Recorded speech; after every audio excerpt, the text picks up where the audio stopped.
You're listening to Lyfe and Shyt. I'm Danielle Walker. And I'm Tommy Walker. Join us as we talk about our journey overcoming fears, boundaries, marriage, family, lifestyle, business, and whatever other shit you can think of. We're individuals that came together to create one unit with one mind and one goal.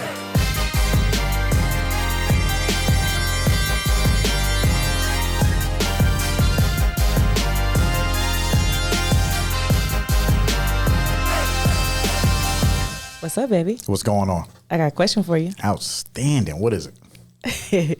What the fuck is an expat? The way you say fuck just threw me off. I didn't know you was going to say it. I thought you was going to say, like, WTF? Yeah, I thought you was just going to say, what's an expat? Like when you said fuck, I was like, oh shit, she did say it. Because I wrote that question for me. But now that you asked me the question, expat, so it's an expatriate. And expatriates are usually someone that retired, right, and moved out of their country and lives in another country. And the trip is, like when you call yourself an expatriate, like I think people kind of get that kind of twisted because everybody's not a patriot. Truth. You know what I mean? Like you might be a citizen of your country, but are you a patriot of your country? And patriot means that you would vigorously fight for your country. And I know a lot of people that would not fight for this country. I mean, only 1% of this country goes to the military. So Very true. That says a lot, Very true. It's only 1% of America that will fight. And I'm a veteran. I went and I did my thing during 9/11 and all that stuff. So I guess I qualify, right? I raised my hand and I said, put me down. Yeah, but then I talked to some people, they be like, oh, I just signed up, but I never had to do it. So it's a trip. And then there's expat, right? And then there's this black pack. Black expats. Yes. Yeah. So now that's even trippier, right? Because, black people are in America and they tripping like, we Americans. Yeah. Why are you acting different? You know what I mean? But now black expats are leaving. They're like, we out. We going to Mexico. We going here. We going whatever. Yeah. And it's become a real thing. Right. So super dope. I think I want to introduce some of our original black expats that we've never put us on game. Yes. Like we was talking about it. It was just a concept, and then they was the first ones to say, no, we're actually making it happen. We was like, oh shit, we're not the only ones that's going to be moving out of the country because we live part-time down in Mexico, for those that don't know that. And our friends that are legitimately friends because they're from New York City. I'm from New York City. So we represent New York City so we are a long way from home. Right, true. And then now to live in Mexico is even further away from home. True. So super excited to have Jason and Anisett Willis on the podcast with us. And just a little bit about Jason and Anisett, both business partners, entrepreneurs. They also hustle with full-time jobs as well. So that's the side gig. Their full-time jobs are the side gig, but they're full-time entrepreneurs as well. Expats just like us living down in Mexico. We're going to get into that and talk about how they got into living in Mexico. What was that choice like? And a little more about what they got going on and their whole lifestyle. Yes, definitely. So Anisett and Jason, how long have you guys been together? Yes, welcome. Let's start. How long have you guys been together? How'd you meet? Let's start there. Let's start with how we met, because when anybody asks us how long we've been together, we always look at each other like, Where we met was New York City. That's how you know you've been a while. You've been together for a long time, and it's been good. Because you the least I'm worried about is how long. Because every day still feels new. Right? Yeah, definitely. Yeah, so we met New York City. We met in New York City. Fashion 40. Fashion 40, for those who don't know, it used to be like the popping after work spot in New York. Okay. Literally, I would leave work and go get dressed up just to go to this spot. It was a spot where it's predominantly African Americans that were there, played old school hip hop. It was just a whole vibe. Everybody was dressed up, coming from work. Every Friday. Just dressed like y'all, because y'all be... Oh, yeah, it's sharp in there. Y'all it's be sharp on point, in there. but y'all be on point all the time. It's a New Yorker. Even right now, I hope you watch it on YouTube, because you see how sharp Jason be dressed to the T. Every time I see that, brother. Yes. And it said always, I was like, always man. sharp. Yeah. I take notes. I'm like, okay, that's how you wear that. So this is how fashion forward. What borough is it in? No, it's in Manhattan. the city. It's in the New York city. Okay. Yeah. It's literally was on Fashion Avenue and no 40th Street. Yeah, it's in a fashion district. I think it was like 42nd. It was 40. Was it 42nd? Something like that. 40th. Yeah. Fashion 40. Fashion 40. That's why I said it's called Fashion 40. Yeah. It's no longer in existence, but we met there. I was a place that I would frequent all the time with my coworkers and go. And then one time I went, I was standing on the bathroom line, and the song "Buddy" by Music Soul Child came on. Okay. And I was like, "Oh, this is my jam. This is my shit, right? Life and shit. This is my shit." So I was just dancing. I saw the corner of my eye this dude leaning on like a little banister thing, looking straight at me. Don't say you weren't looking, because you were looking. No, I was looking. That's my regular spot. I just stand right next to the bathroom. Was you solo or was No, I was actually with some coworkers, but he was at doing that his area. own thing, and I saw her, and I was just looking at her, and she smiled back. I smiled, was dancing, then he came over. He's like, She got a good smile too. I do. So I was I like, do. shit, she gave me watch the YouTube so you can see the smile. I said she gave me all them teeth. She feeling me. that was it right there? That's it. I said, that was it. Made my way over. Hey, you want to dance? And we danced on the bathroom line, listened to Buddy, no conversation. The song, if you hear the lyrics, was kind of like, I like to say that was our conversation, was the lyrics to the song. And we just danced, and then finally when I came in to my turn to go into the bathroom, I went in, he went in, I came out, he was still there, and he walked me over to his little area on the couch with his friends, pulled my hand up, was like, "Oh, she don't got." He basically was showing that I had no ring on, and it was like, "This is my future wife." I was trying to act cool, but inside I was like, "Oh my god!" And that was it. We exchanged numbers. I went upstairs to my friends and was like, "Oh my god, this guy downstairs, and I was his future wife." And the rest is history. Yeah. And week to week, we were still going. We to were Fashion still 40. going. We're still hanging out. So we like to say we met dancing because we love dancing. Yeah. So when we dance on the dance floor, it's like no one else exists, and it's just us. Oh, that's beautiful. Yeah. And how long ago was that? We met in 2007. 2007. So like what, 15 years? 2007. Okay. Yeah. We got married in 2011. So been married for like 11 years or so, if I'm doing my math right. Super dope. Now that's beautiful because of course we always talk about this between us is we don't see black couples together that long, before us. Mm-hmm. Nowadays it's more and more common, but before us we didn't have that blueprint. Like we didn't see people that were together that long to show us how it was supposed to be, right?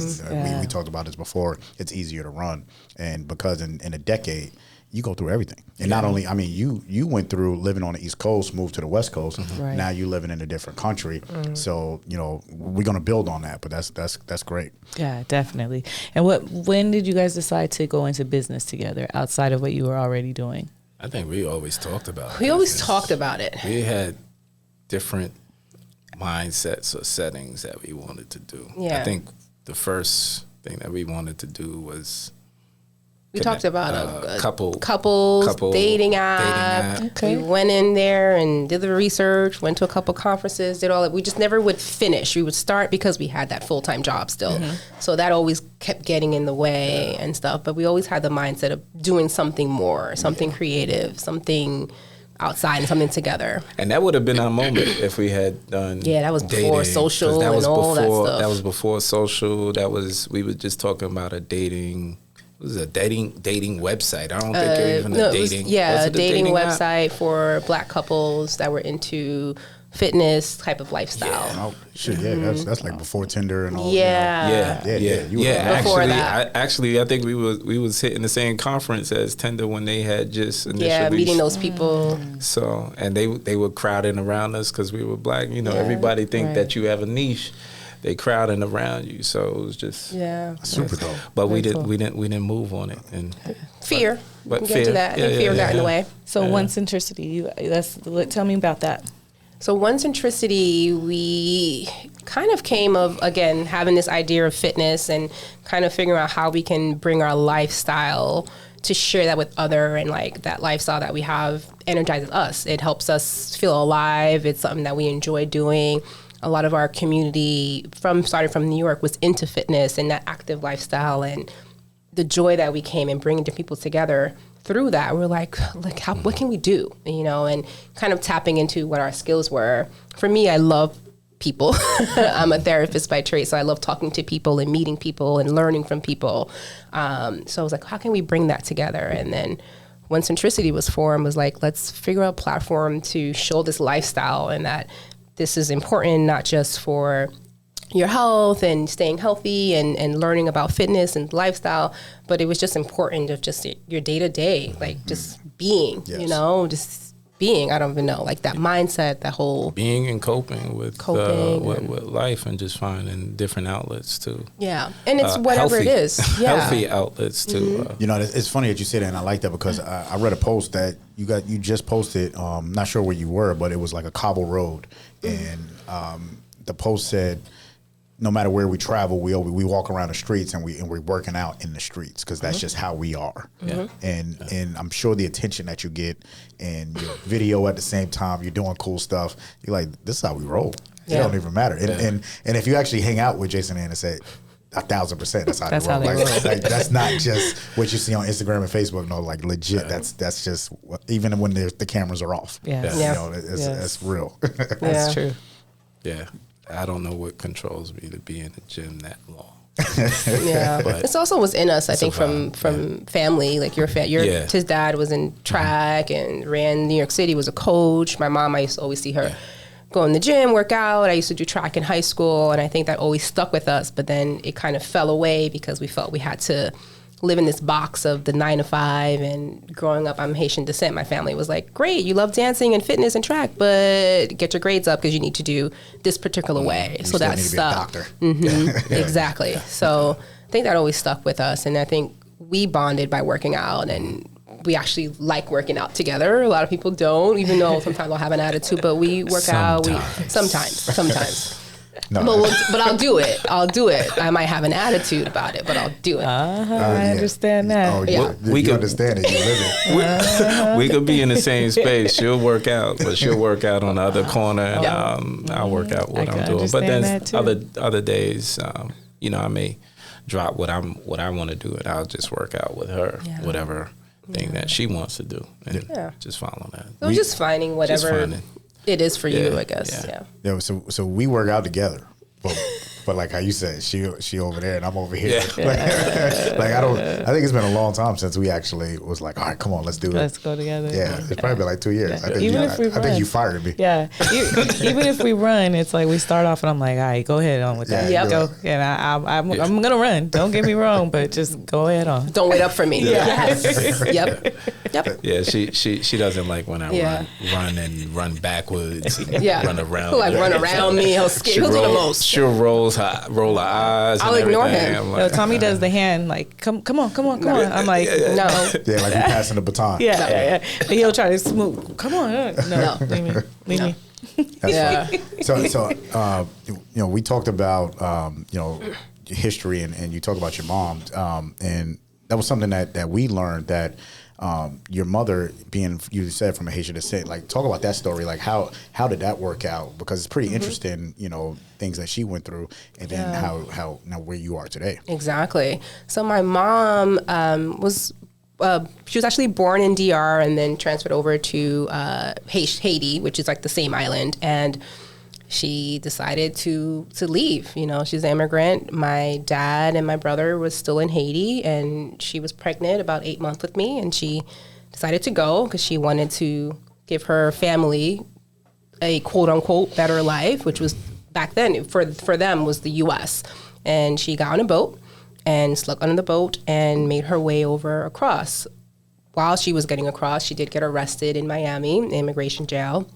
Back then, again, it was like 1980, 1979 probably. And she got out and continued her trek all the way over to the U.S. and delivered me. And because of that, back then, she was able to stay. And once she was able to stay, she worked everything you could think of, cleaning homes. And it was just me and her walking to these homes in the Bronx, in Brooklyn, in uptown Manhattan, very rich, you know, people who do not look like us homes that she was cleaning and making a living. And eventually she filed to get her husband which is my dad, over, and my brother. So I met my dad and my brother, I think, when I was like about 7 years old. Wow. So it just me and my mom for 7 years. And it was a sacrifice she made, you know. It's so funny because recently I spoke to my brother about that, and he might have a different outlook on it because he felt like his mom left him, while I feel like she made a sacrifice. So that's something that we now as adults are finally talking about. I never knew that was something that he held, but, you know, it's 1000%. different stories. But if it wasn't for her, we wouldn't be here. And she always had, I think, like a very fearless mindset to just pick up and leave being a woman, not speaking the language, and make your way over, get in jail, and still keep thriving and getting your family over. That's a different kind of strength. That's a different kind of backbone. From one country to another. One country to another. That's power. And that's the same strength that Anisett has. That's awesome. So Thank you. it's which is always dope. Yeah. So how did the conversation? Because Danielle and I talk about this before. Like we have an exit plan. We always talk about living a life that we don't have to run away from, and basically that means, you know, being able to travel, being in paradise, right? So how did the conversation come for you to? I mean, you moved from New York. Let me make sure everybody understands. You moved from New York. You was in California for how long? 8 years. 8 years? I want to say 8 years in California. Yeah. And now you live in Mexico. I mean, that was the first big step anyway, just moving out of New York. Yeah, from the West Coast. Yeah. It's a whole coast. And the three of us could say California's a different country. Totally different. Totally different. I'm sorry, babe, but Totally different. Hey, all three of y'all stay here. I'm just saying. I do. I mean, that's the good part of it, right? It's something totally outside of the norm that we're accustomed to. So, you know, just the introduction, me seeing California through work, I was just like, wow, this is They live different over here. They living different. I called my wife and I said, yeah, what are they doing over here? It's crazy. It's palm trees. The weather's nice. They eating fish tacos. It's crazy. They got these IPA beers and stuff. That's when I didn't know anything about beers. You know, this is the mecca of beers. It was like, yo, what is going on here? It's totally different on this side. They sell weed different. It's crazy. The trip is how diverse New York is. It's still such a box. Yeah. It's such a box, man. So we appreciate the California welcome. Yes. We love it here. Yes. And now we're broadening the horizons. Yes. Now we're moving south. Exactly. Still on the West Coast. And New York had, like, I'd say New York gave me that hustle, that grind, that mentality, diversity of friends, and just opening. But California gave me of the relax, the chill. Because when I was in New York, we both were go, go, go. Yeah. We're go, go, go now. In the slower pace, we were like nonstop there, did not sleep. Work, out, we would go to work, then go out, then 2 hours of sleep and get up and go to work, and just it was normal. I understand. Anytime we've ever visited New York, it's always been the same. We get there at 6 o'clock in the morning, and we usually don't go back to sleep until like 6 o'clock the next day. We're eating at a diner somewhere. I'm like, we love our diners. What the hell are we doing? Like, why are we awake like 24? We don't sleep the whole entire time. I'm like, and everybody is just rolling with us. I'm like, oh shit, this is crazy. That's funny because I remember so Danielle's first experience. We was in, so Anisett and I are from Queens. Jason's from Brooklyn, right? And Danielle's first experience was we got there at 5:30 in the morning. My brother picked us up, and we was up all day, and then we went to a barbecue in Jamaica that night. And it was Jamaicans that was throwing the barbecue, so you already know there's no sleep. Yeah, that was like the first party, and it was 1 o'clock in the morning. Yeah. Oh, it's just getting started. Oh yeah, exactly. By 3 o'clock in the morning, you don't show up till what? They were still partying the same way. I'm all like, I'm going to the car, you guys. Like, I went to sleep. Danielle went to the back seat of my brother's car and fell asleep. Well, I woke back up and went back to the party. Yeah, it was crazy. And then you went to the diner right after, right? So at 6 in the morning, we had American Diner. Oh, shit. American Diner. I got stories about that place. That place. Danielle was like, never again. Like, I don't understand why y'all do this. Yeah. It was so normal. Fun times. Oh, yeah, but the reason why I would say we moved, that was one, but we always wanted to live outside of U.S. When we got married in St. Lucia, and after we got married there, I think we went home and was looking like, how can we do this? So we were looking at, back then we were looking at buying a commercial property there that we can rent out. Right. We were figuring out. So our set was like, we're living in St. Lucia. So that mindset never left us. We even talked about quitting our jobs and like, I could be a bartender. I don't care. My parents would be happy. On the island. We were like, what can we do? So that never left us. So I think California was one step, but it still was in us that we wanted to live somewhere outside of the U.S. Okay. All right. So that makes sense now. That's pretty dope. So now 8 years later, you're like, all right, let's go ahead and start making the move down south. Yep. And what sparked that? 2020. Yeah. I mean, for real? For real. I think we thought of it. We were here, we were speaking to a couple of people that were actually living, I had people that I worked with at the job that they lived in Mexico, and they said, oh yeah, the rent is cheap. I paid like $800 in a luxury apartment. And I'm like, what? $800? Okay. That's the first thing people always say. It's like, it's totally cheap. So, okay, all right. But who really wants to live in Mexico? Yeah. Do I want to live in Tijuana? Did we see what that looks? But from the outside looking in, it's weird. Yeah. It's like, oh shoot, going across the border. But we also spoke to another trainer, and she said she was doing it. She did it by herself. It was a young lady that we met, and she said it's a little bit different. You have to set up certain things, but she was doing it. And I think that was 2 years, 3 years maybe before we said, yeah. So let's go. One of the things too that we got to get out right now is that people always ask us this: do you speak Spanish? Do you guys speak Spanish? Did you speak Spanish? Muy poco español. Very little. Very little. Which is funny because my grandmother is from Dominican Republic, so you would think I have family that speaks Spanish. Jason's actually Panamanian. His mother speaks fluent Spanish, but we did not learn it. So I knew very little to get by. We traveled a lot to Mexico. Mexico is one of the places that we actually love, so we've been traveling there for years. So we get by, but now living there, I'm intentionally taking classes. I take classes twice a week to learn, to get better, and it's just about, we go there and they speak English. Most people there speak English, and so it's like, wait a minute, they took the effort to learn our language. I need to take the effort to learn their language. And then you'll have some people that you go to where they are, once they come in contact with you, they're practicing their English. So they want to speak English.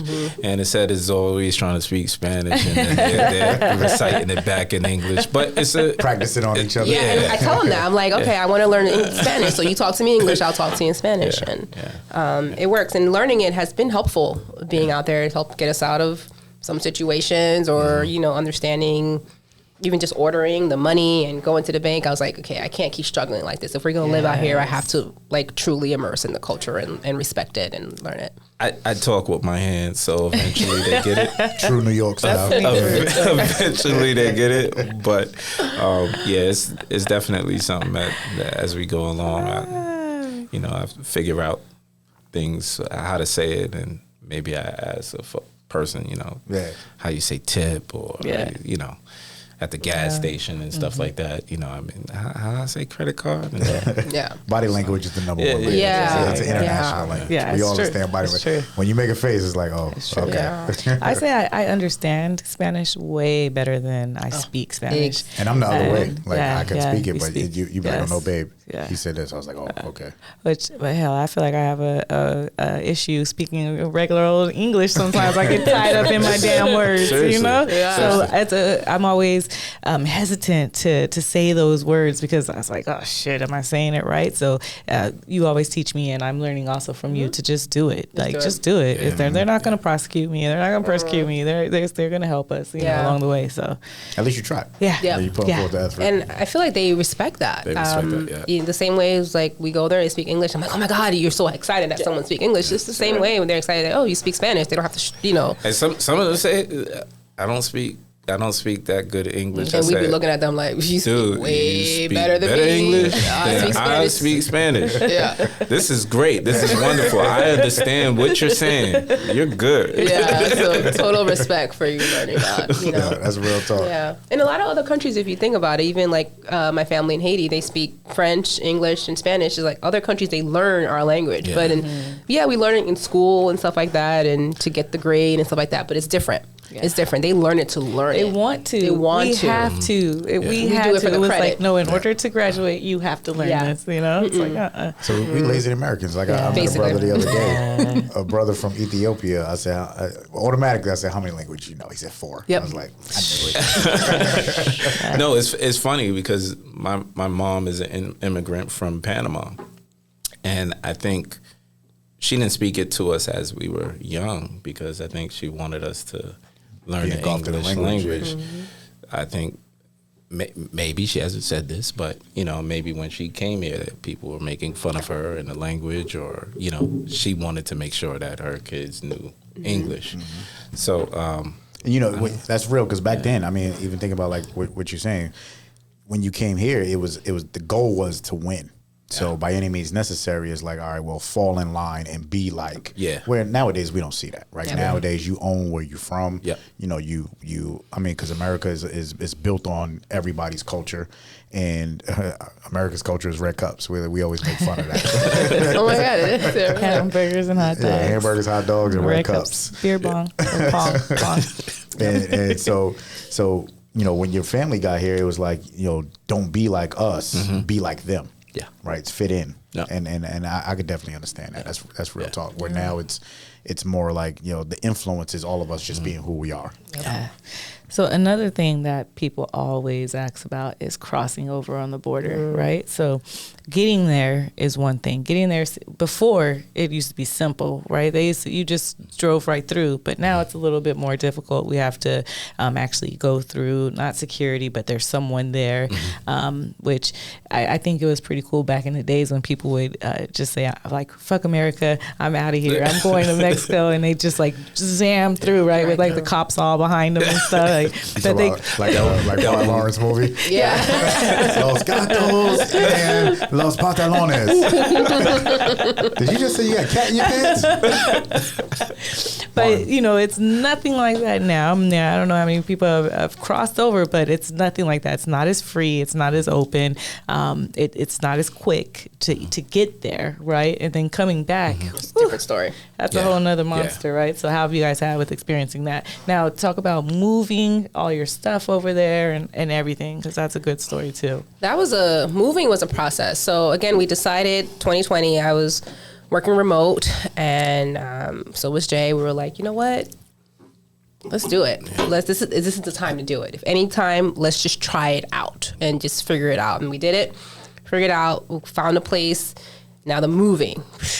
How do we get our stuff over? What's this visa thing? So to get your stuff over legally, you have to get your Mexican visa. It's a temporary visa that you apply for, and then you have to literally write down every single item that you're bringing over, like serial numbers, how many 5 pair of socks, 10 T-shirts. They want everything.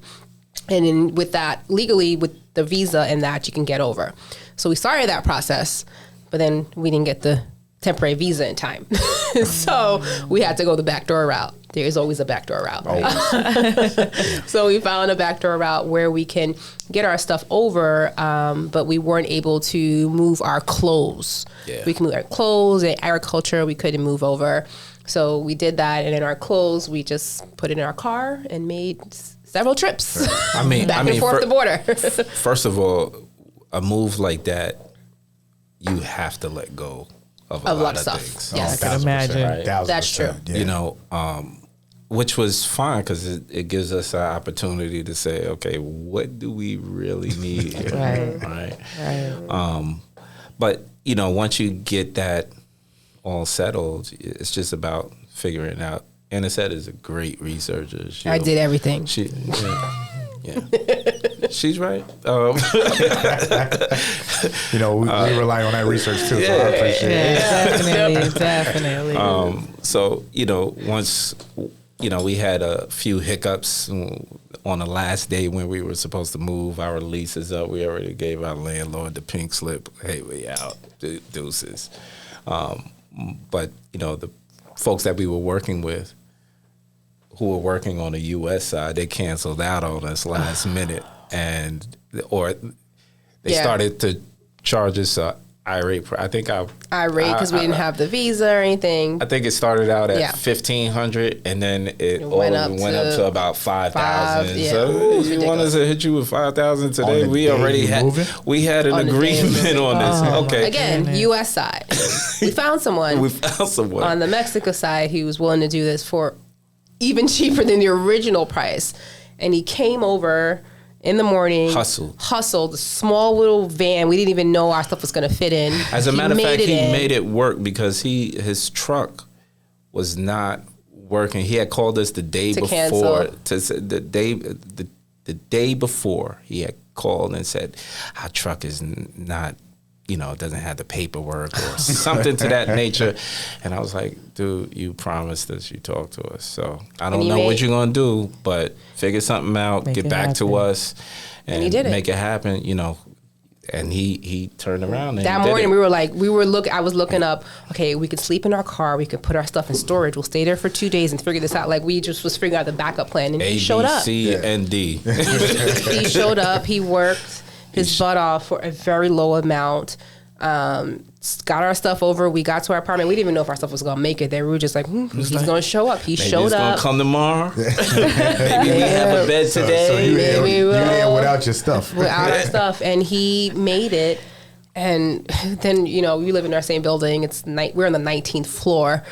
You can't bring our couch didn't fit in the elevator. He had to walk up all these stairs to get our couch. Yeah, he had to walk up and he did it. His partner who was with him, we realized his hand was messed up. We're like, hey, was your hand always like that? He goes, yeah, I don't know, an accident a couple of weeks ago. So he was working on one hand. And but the heart was there, and they did it to the point we had to pay more. I tried to help. They said no. We got this. Yeah, bro. You could. Yeah, wow. And it took us getting someone from the Mexico side to help us with all that heart. They were so grateful. We had stuff that we were getting rid of. We were like, just take it. Just take everything. And they took it. And normally, we'll keep using them. Normally, whenever we moved, it's my fault on this one, too. Whenever we move, we try to move ourselves. Yeah. So we don't use any movers or anything. I'm too cheap. Really? Jason's very cheap. I stopped moving us, I think, when I turned 30. Oh. Yeah, it was about 10 years ago. I was like, I'm done. No, me and Anisett will pick this couch up and put it on top of the truck. You lift those weights? That's right. You can do this. Come on. But yeah. So what'd you say? So right at the back, like we talked about, one of the things is about the, that sounded good was the cost of living. Yeah. Like on average, they say the cost of living on average is about $745. If you live, at a minimum. Mm-hmm. And right off the back, you realize that when you found a mover that was significantly lower than the US. The dude here. Mm-hmm. And then now you live in there. I mean, people always talked about, I live on the water. I got this X amount of bedrooms for $800 a month.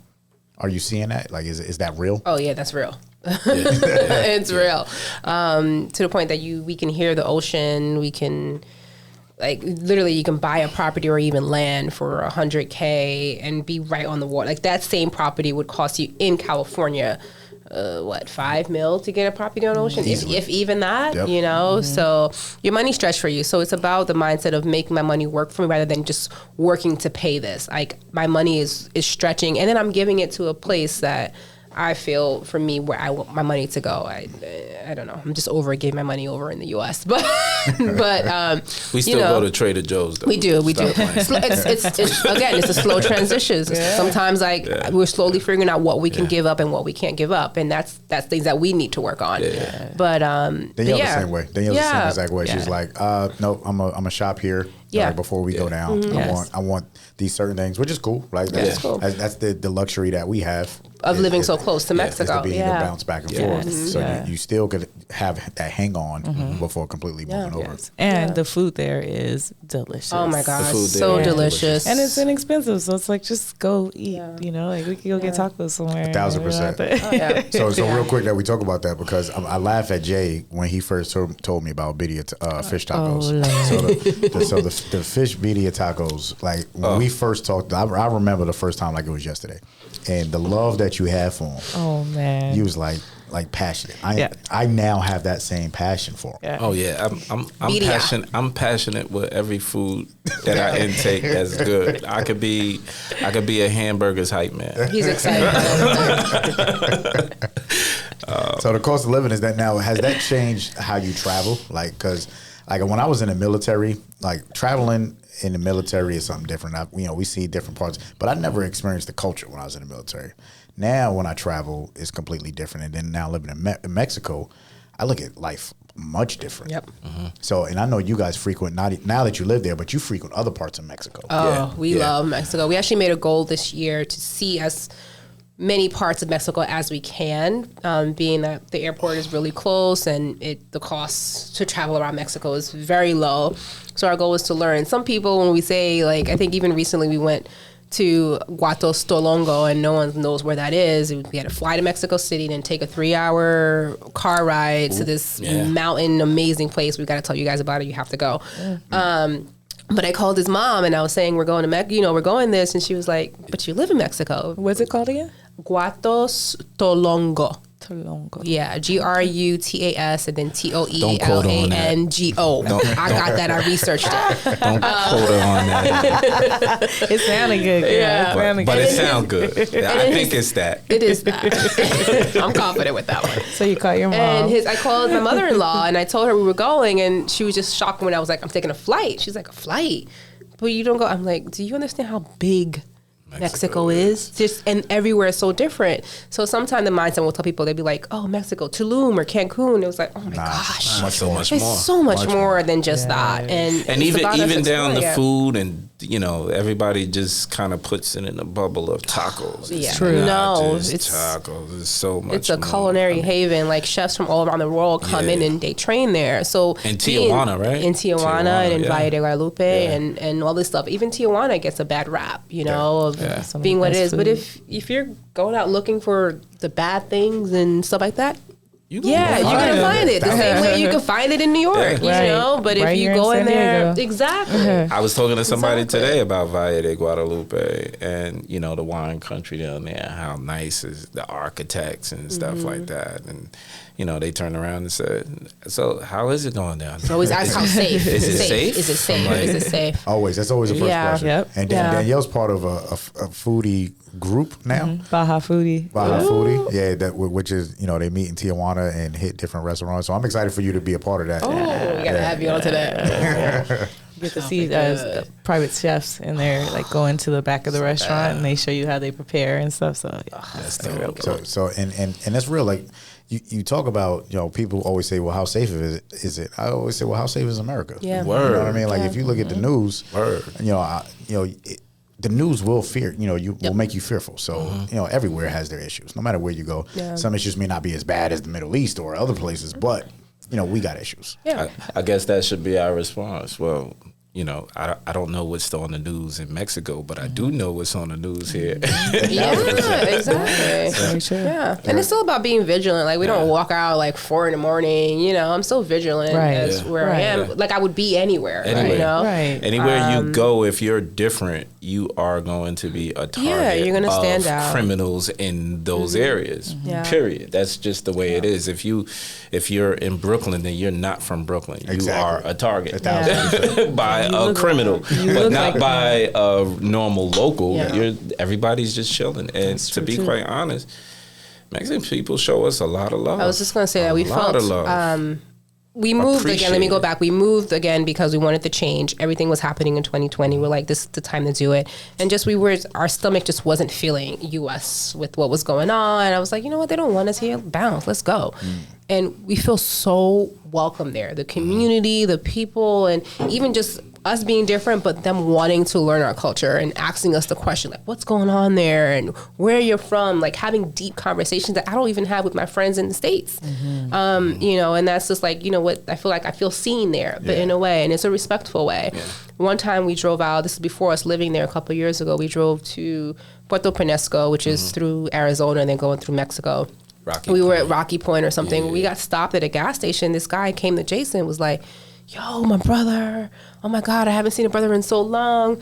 Can I have my son just meet you and hug you? And he pulled his son out the car to come and hug Jason. Well, actually, it was just him coming. He said, I haven't seen the brother in a minute. Hey, gave me a pound, gave me a hug. His son was standing right there. Yeah. And his son said, oh, I want to hug too.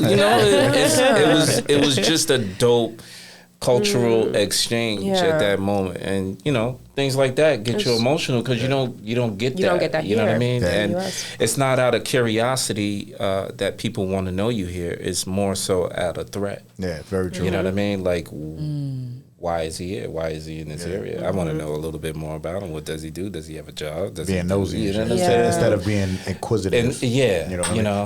So that's one thing too is being culturally ignorant. Right, it's one thing that we have here in America. As big as the culture is, and all the diversities of culture, we still culturally ignorant, and that's what keeps us from spreading our wings and going to these different places. Is because we're scared of what may happen. But we should know that being black in America is very different than being black anywhere else. Oh, very. I spoke with someone who's from Sweden, right, and she's actually not Sweden, like a Sweden. She is Sweden, but it's like being black born in Sweden, right? And the one thing that she said that stuck out to me was that which she is Iranian.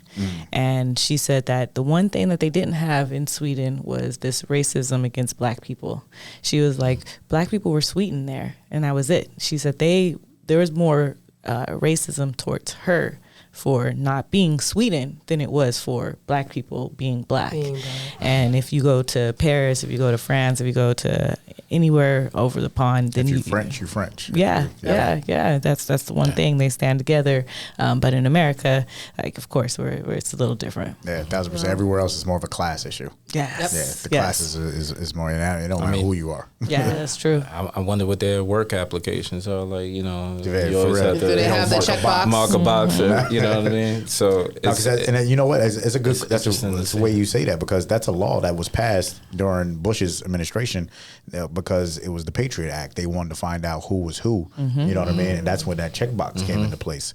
So laws, that's another thing is, moving around is understanding the laws of the land. Yes. And, our fear, and you think about it, nobody is fearful of the laws of here, right? They just get over here. And then all of a sudden they get smacked with the laws. That is true. That is true. But then we go down there or we go anywhere and we never do the research or like, all right, so how does the laws work here? True. That's true. Do you feel like being away from family is a big deal? Always. For me, no. Anisett is in the same boat. Different family dynamics. It's different levels, right? So for me, when I left San Diego, or when I left for San Diego from New York, my daughter was 13. And that was the biggest challenge for me, just leaving her and coming out to San Diego. But, at times I gave her a different place to look, a different outlook on life, And I always said to her, I said, listen, don't stay in New York. You don't have to come here. You don't have to come to San Diego. Take me somewhere else, And when I say take me somewhere else, I mean live somewhere else where I can visit and get the layout of the land as well, So, but, she eventually came out as soon as she went to college. She came to San Diego. Yeah, she loves California. She's still here. Yeah, she's still here. I don't see her enough, but she living her life. She living her life. But I like the way you put that. Dope. That's a great point, and I always put that. And my mother actually says that to me. She's like, everywhere you go, you just give me somewhere to visit. Right. And that's huge. Yeah. And I wish our kids did the same thing. But they ain't going nowhere. They will eventually. So, what do you guys think is the best part of living outside of the U.S.? It's so much. I would say for me the best part is feeling just extremely welcomed. I have to say that. I don't know what it is. Since moving there, the people I've met, it's just like I meet someone. It's not about like, hey, what do you do for a living? That's the last thing they ask us. It's just about who are you, where you from, what's your culture, what do you like. Look how many times in Mexico City we just visited, and people would just come up and they'll just ask, where do you live? Where are you from? Yeah, and we say Mexico, and they just from? like shocked and they're happy. You live in Mexico. Yeah. But I think that they were asking where we were from, and that we eventually got it. Oh yeah, we're from New York City. Lived in San Diego, and now we live in Mexico. And then they got it. But that was the first. It was just random people that walk up to us. That was their nice way of trying to figure out your origin. Literally, where are you from? It just feels genuine, authentic. It doesn't feel fake. It doesn't feel. So I think just feeling welcome and being seen in a different way. Yeah. And, like them really wanting to embrace and learn about the culture the same way that we want to learn about their culture because we're there. Mm-hmm. So I think for me, that's it. And also the joy. I'm sorry. We've always been joyful, but we are really joyful right now. It's just the joy of being around and learning a new culture, learning a new language, experiencing, and that keeps us alive. That's I think, I always say that's one of our values is adventure and living and feeling joy and learning new people and experiencing new things, and that's making me feel alive. So being in Mexico makes me feel more alive than what I did in the past couple of years. That's it right there. Yeah. I mean, I think that's the thing that I most like about living in Mexico is just the outside of my comfort zone, that type of thing, giving me new experiences, new outlooks on life, seeing the different people, seeing a different culture. 1,000%.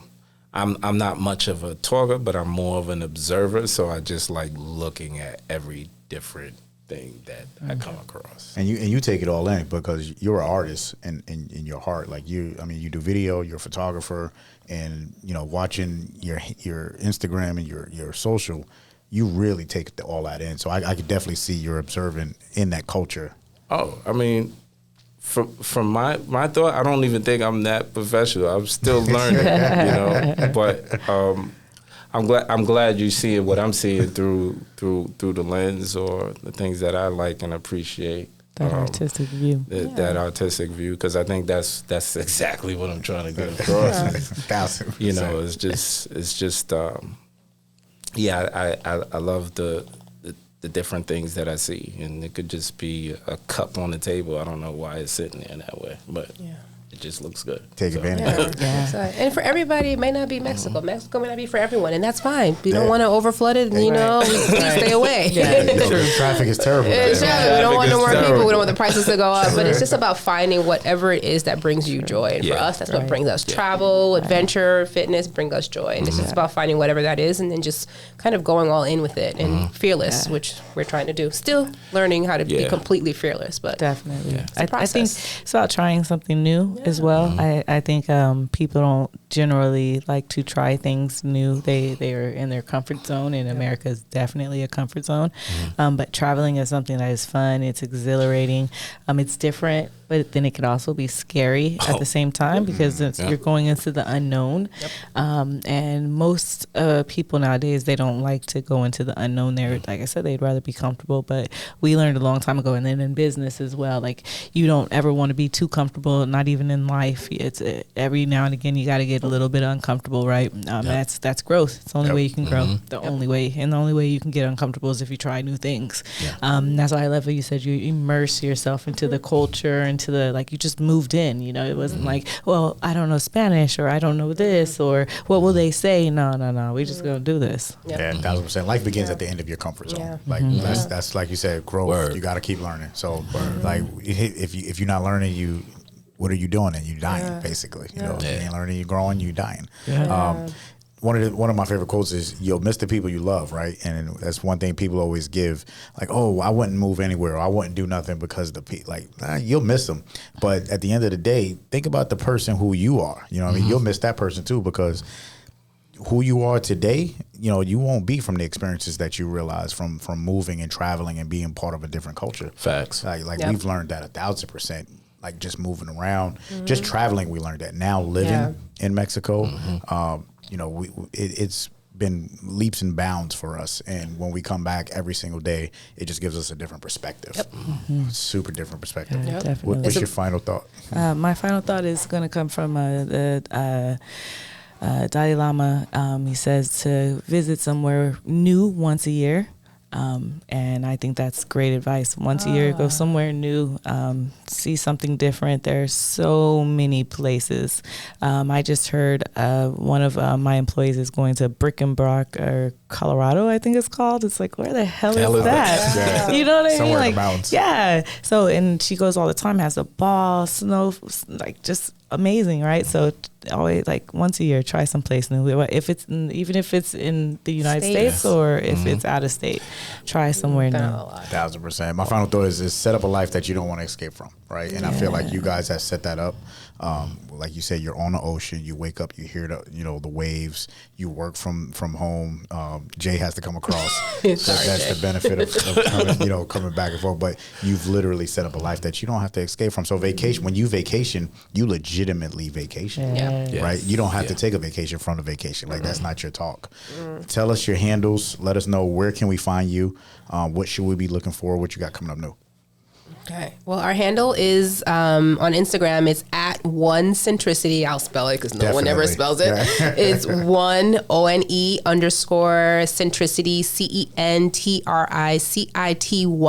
we share just basically our lifestyle of fitness, workouts, so keep you guys moving because movement is just so powerful, and also our travel adventures. You can always move and travel wherever you are. We're just there to inspire, and by others being inspired, we keep getting inspired to just keep doing this and sharing our lifestyles of being expats and Black, and come on, just join the fun. Yeah, so you can find us at OneCentricity.